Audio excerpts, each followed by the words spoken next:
連休住職三木大雲です。本日も怪談説法を始めさせていただきます。今の日本と言いますとですね、65歳以上のいわゆる高齢者と言われる方が3人に1人の割合だそうですね。もう本当に私もちょっとだんだんと年を取ってきてますので、私の頃には本当に心配だなと思いますけれども、ただですね、こういった高齢者の方でも65歳以上、もっとですね、80歳ぐらいの、ご高齢の方になりますと、体がだんだんとやっぱり弱ってきますから、それのいわゆるお手伝いといいますか、もう本当にこの、お仕事、いわゆる介護職の方ですね、もう本当に頭が下がりますね。もう排泄介助からですね、もう食事の、お世話、お風呂、あるいはもう話し相手に至るまでですね、本当に献身的にしてくださって、私が何かテレビで見たり、実際にお話をお聞きしたりすると、本当に仏様だなというふうに、感じますね。そんなですね、今回は介護職の方から、お聞きしたお話をさせていただこうというふうに思います。この介護職の方はある男性の方なんですけれども、この男性の方が、とあるところにお勤めなんですけれども、このお勤め先がですね、いわゆる老人ホームなんですけれども、医療のついてる老人ホーム、医療老人ホームというところにお勤めになってられるんです。ここはどういったところかと言いますと、いわゆる病気にかかってもそのままそこで治療も受けていただけるというふうな、施設なんだそうです。おそらく入居するのに、ある程度のまとまったお金が必要なのかもしれませんけれども、そういった場所がありまして、そこにお勤めに、なってられるんですね。で、この施設っていうのはもともと実は病院だったそうなんです。ですからそういったことができるんでしょうけれども、病院の施設をそのまま老人ホームに、いわゆる、内装を変えてですね、今現在は医療老人ホームとなっておりますので、医療の機器とかなんとかっていうのがある程度揃ったような、ところなんだそうです。で、そこにこの男性がお勤めになっておられて、いろんなことを、世話をしてくださってるんですね。そんなある日ですね、この男性の担当しているあるお年寄りのおじい様の方がおられまして、そのおじいさんが時折ですね、そういえば、よく知らない男性がこの部屋を訪ねてくるんです。そんなことをおっしゃるそうなんです。そしてその男性もですね、時折ちょっと、見間違いであったりとか、少し認知症の症状が出始めた方っていうのは、目に見えないものの話をよくされるそうなんですね。ですから少し話を合わせて、そうでしたか。もしかすると誰かお見舞いに来られたんですかね。遊びに来られたのかもしれませんね。なんてことを、おっしゃってたそうなんです。そうしますと、そのおじいさんが、いや、そうかな。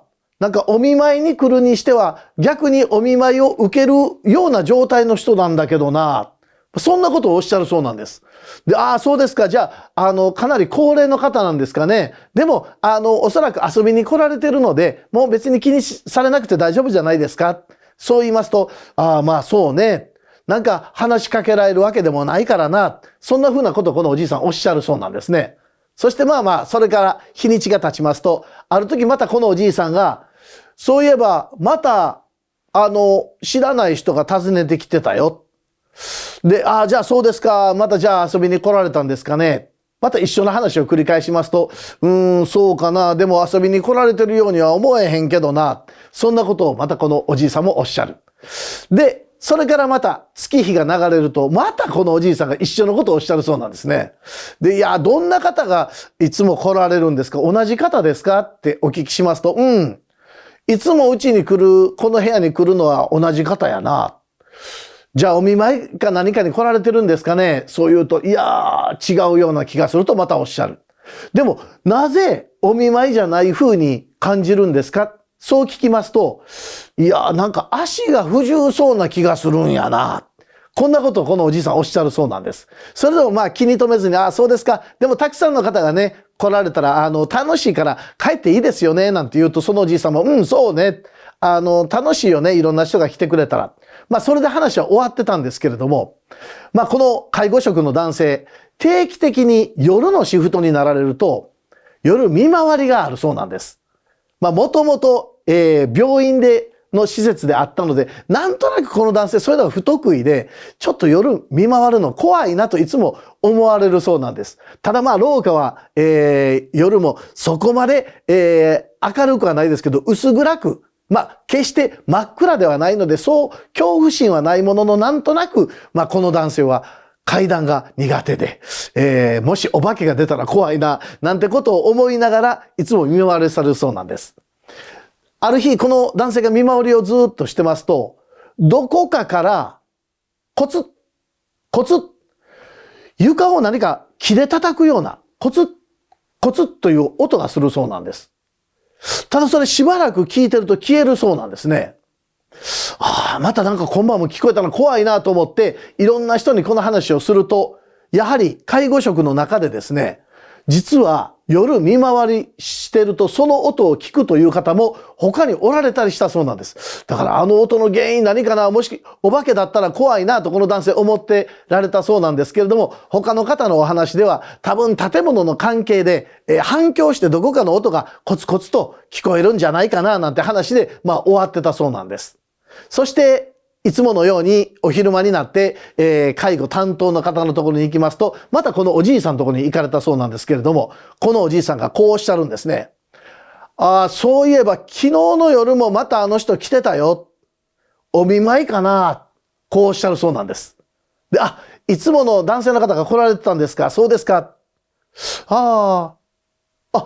日でも私夜の見回りだったんですけど、誰もおられませんでしたけど、夜ですか？お昼間ですか？そう聞くと、夜やったな。ちょうどあなたがお見回りをする時間ぐらいだったんじゃないかな。そんなことをおっしゃるそうなんです。そう聞くとだんだん怖くなってきて。いや、実はね、見回ってても誰もいませんし、おそらく夢か何かです。なんとなく今まで話に乗ってたんですけども、この男性、怖くなって思わず話を否定したそうなんです。そうしますと、このおじいさん、こうおっしゃるんですね。そうかな。姿も見えてたし、音もしてたけどな。こうおっしゃるそうなんですね。でも音って何？その人が歩く音がしたの？そう聞くと、歩くというよりもコツ、コツというあの音が、そうおっしゃるそうなんですね。あの音ってコツコツって、靴か何かが、廊下を踏む音？そう聞くと、いやいや、そうじゃなくて、言ってなかったかな。いつも来られる男性、足が不自由みたいで松葉杖をついて、この部屋を覗きに来るんや。こうおっしゃるそうなんですね。だから、松葉杖をコンとついた時のコン、コンという音がするんだとこの老人はおっしゃる。それを聞いてだんだん怖くなってきた。いや、おじさん、私も実は昨夜見回ってる時に音だけは聞いたんですよって言うと、そう。おそらく松葉杖をつく音だと思うよ。そうおっしゃったそうなんですね。それを聞いた男性、だんだん怖くなってきた。そしてこのおじいさんが、そのある見知らぬ男性がこの部屋に来るという日を、なんとなく統計を取っていって、そして夜勤、見回った方に、このコツコツという音をした人、見比べてみられたそうなんです。そうすると、おじいさんが今日この見知らぬ男性が来たよ、松葉杖の男性が来たよと言った人、見回りでコツコツという不思議な音を聞いた、その聞いた人が一致するらしいんですね。ですから、目には見えないものの、もしかすると松葉杖のある男性が来てるのかもしれない。そう思うと、ますますこの夜怖いなと思い始めた。そして同僚の方にこの話をしてですね、もしよかったら代わってくれへん。お願いして、ちょっと夜勤を避けてられたそうなんです。そして昼間にいつも、このおじいさんのところに行っていろいろと介護してますと、またこのおじいさんがこうおっしゃる。そういえば、あの松葉杖の方来てたけど、なんとなく生きてる人じゃないような気がするな。こうおっしゃるそうなんです。いや、ちょっとおじいさんやめてくださいよ。僕そういった話苦手なんですから、なんでそんなこと言うんですかって言うと、いやたまにね、向こう側が透けて見えるんだな。こんなことをおっしゃるそうなんですよ。で、そうなんですか。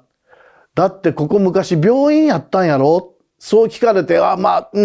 そうですけど、もしかしたら死んだ人が松葉杖をつきながらここら辺をうろうろされてるかもしれんね。そんな話をされたそうなんです。そして、いやいや、もうおじさん、この話やめてください。私もそういうの怖がりなんで、話を遮って、その日を終えられたんですね。で、この話を、また次の日になって同僚の方に、実はなんか姿が透けて見えたとかって、あのおじいさん言うんやけど、どう思うなんて話をいろんな方にしてると、もしかしたら亡くなった方が、未だに自分が体が悪いんだと思って松葉杖ついてられるのか、もしかすると、いわゆるよくテレビでやってる成仏せずに足が痛いからずっとさまよってられるのかもなんて話をしだされるそうなんですね。それを聞くとますます怖くなってきた。うわ、どうしよう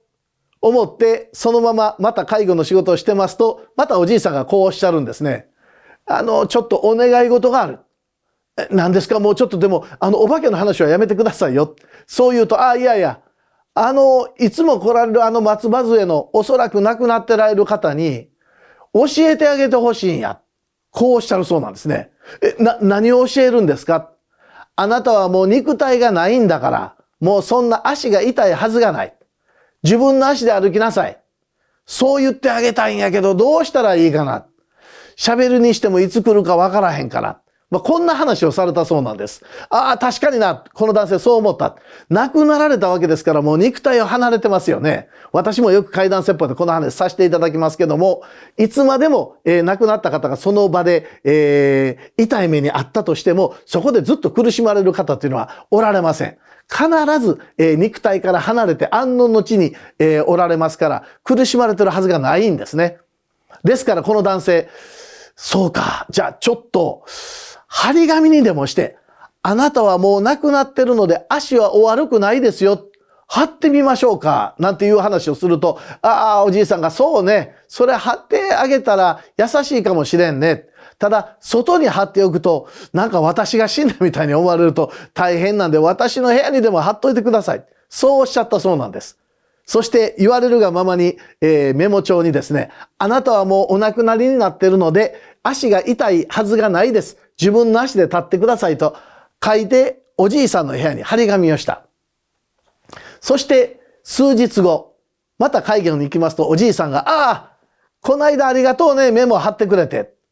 あのメモの通り、元気になってどっか行かれたよ。そうおっしゃったそうなんです。どういうことですか？お聞きしますと、どうやら松葉杖をついたある男性が部屋の中を覗き込むんですね。そしていつもはそのままふーっと消えていかれたり、どっか歩いていかれるそうなんですけど、その日に限っては何かを驚いたようにずっと見ている。そして部屋の中に入ってきて、その貼られたノートの文字をずっと読んで、びっくりしたように、そうかと思わず、なるほどというふうな感じで驚かれた後、松葉杖をスッと離されたそうなんです。そうしますと不思議なことに松葉杖がスッと消えた。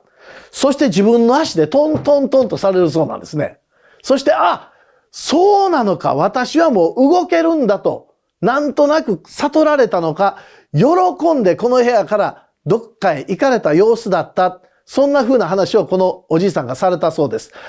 そうですか。もしそれなら本当に良かったな。亡くなられた方はあの世で元気にお過ごしになってくださってるんですね。よかったよかった。非常に喜ばれたそうです。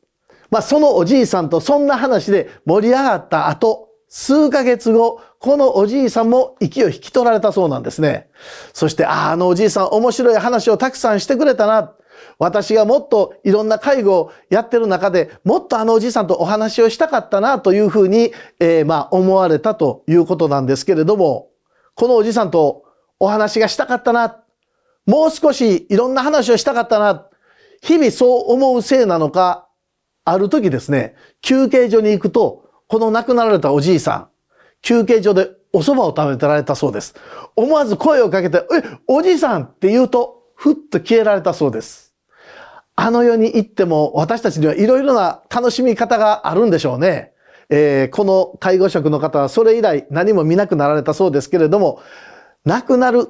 最後を見とるというこの重大なお仕事、最後まで自分が頑張れば、あの世へ行った方々もおそらく喜んでくださるだろうと、今も現在も、励んで仕事をしてくださっているそうです。ということで本日も怪談説法これで終わらせていただきます。どうもありがとうございました。